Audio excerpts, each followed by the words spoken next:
Alright, so we're going to start today the last application of these sum and difference properties, and that's going to be for solving equations. So really we've actually done this before in two previous units. We found general solutions when we did our inverse values, and we solved equations like this in the last unit when we were evaluating those sinusoidal functions. The only thing that's going to change here is our first step.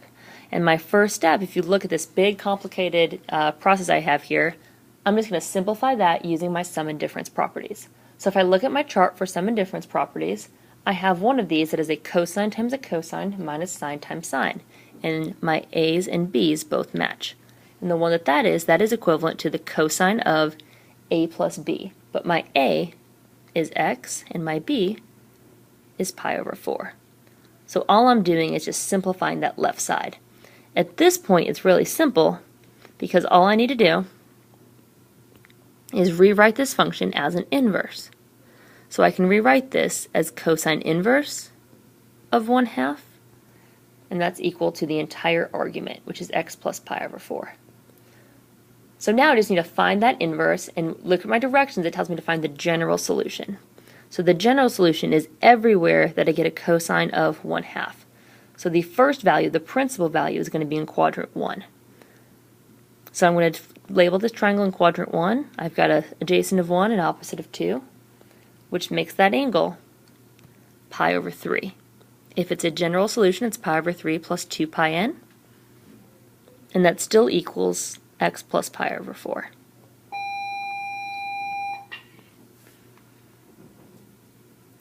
Okay, so now we're going to find the second place where this is true. Cosine is also positive in the fourth quadrant. So I'm going to draw the same triangle in the fourth quadrant. So I have 1, 2, and root 3. So this angle going in the negative direction is a negative pi over 3 plus 2 pi n for my general solution. So then to get my general solution now, the only step I have to do on both of these equations is simply get x by itself, which means all I need to do is subtract pi over 4 from both sides. And in order to do that, I do need a common denominator. So pi over 3 becomes 4 pi over 12, and negative pi over 4 becomes negative 3 pi over 12. So my first part of my general solution then, let me erase this to get some more space.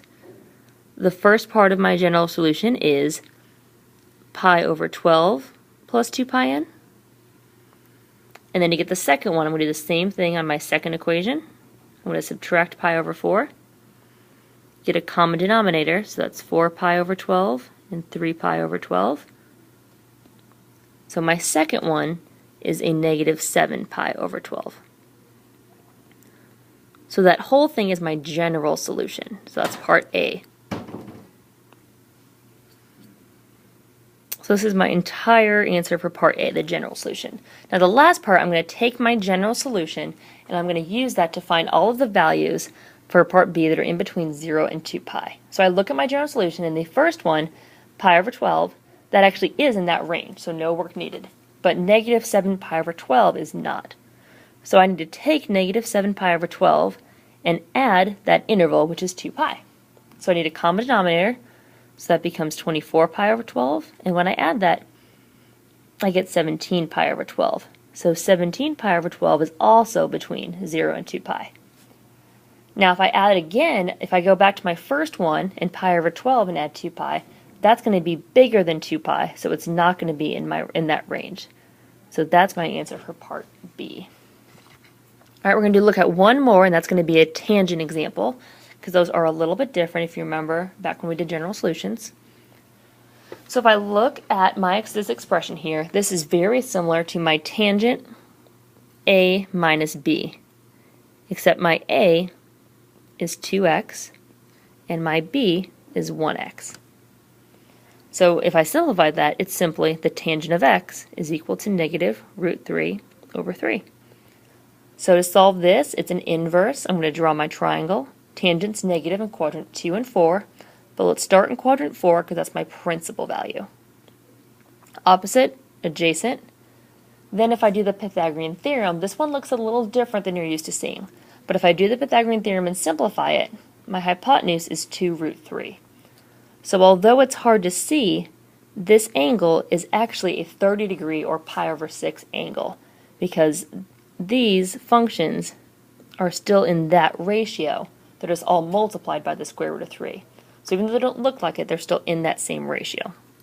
So that angle is pi over 6. Now, if you guys remember, the shortcut on this, tangent, my second answer for tangent is in the second quadrant, but it's the same reference angle. And if you guys remember, those two angles are exactly 180 degrees apart, or pi apart. So instead of finding 2, I just simply need to write 1, and in my general solution put plus pi n. And that is my general solution, so that's part A. Then I use my general solution to find my first 3 values. So the first one is going to be pi over 6. Then to get my second one, I have to take pi over 6, and I add that interval. That interval is pi, so I add 6 pi over 6, and I get 7 pi over 6. And I just realized I've been doing this one a little bit backwards. Sorry, guys. This first answer, some of you might have noticed this, that first one should actually be a negative because it is in the fourth quadrant, getting ahead of myself, which means pi over 6 is not my answer. It means it's a negative pi over 6 plus 6 pi over 6. So that's actually 5 pi over 6. So my first answer for part B is a 5 pi over 6. Sorry about that. So then I take 5 pi over 6 and I continue to add that same interval. So 5 pi over 6 plus 6 pi over 6 is 11 pi over 6. And if I added that one more time, I'd be at 17 pi over 6. But we know 17 pi over 6, that's more than 2 pi. So that one goes away. So my only two values for part B are 5 pi over 6 and 11 pi over 6. And that's everything there is for sum and difference formulas.